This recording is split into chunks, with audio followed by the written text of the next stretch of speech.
In this episode of Ricky remembers Oasis of Love.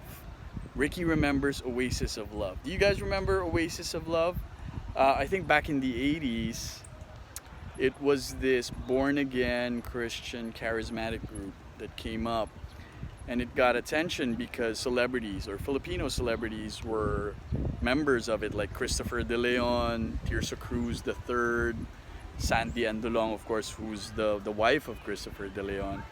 And if I'm not mistaken, I think even most, if not all, of the Bad Bananas are members of Oasis of Love. So that would be Jay Ilagan, Johnny Delgado. I could be wrong.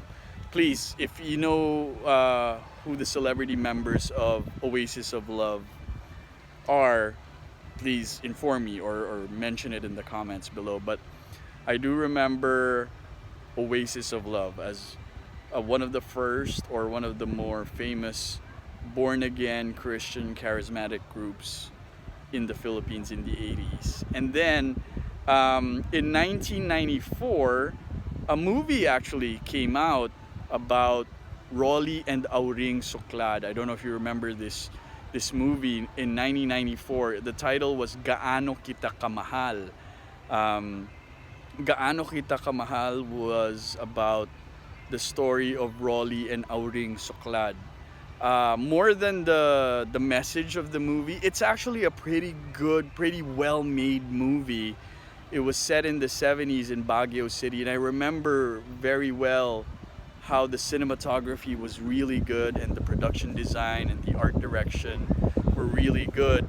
They were able to show the Philippines, or Baguio rather, in the 70s very accurately, very accurately.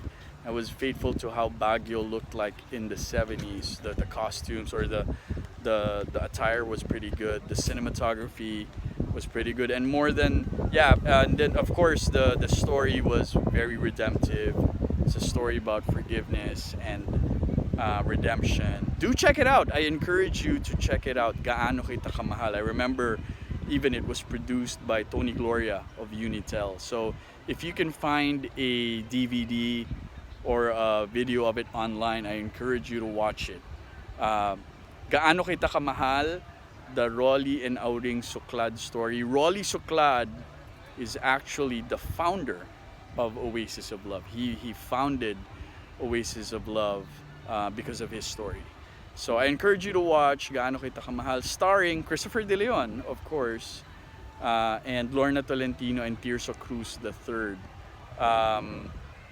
Even the makeup was pretty good. I remember for the Metro Manila Film Fest, it won or it was nominated for Best Makeup among other awards. So Ricky remembers Oasis of Love. Ricky remembers Gaano Kita Kamahal, the Rollie and Auring Suclad story. So there you have it for today's episode of Ricky Remembers. Thank you for tuning in. I'll see you again next time. Thanks.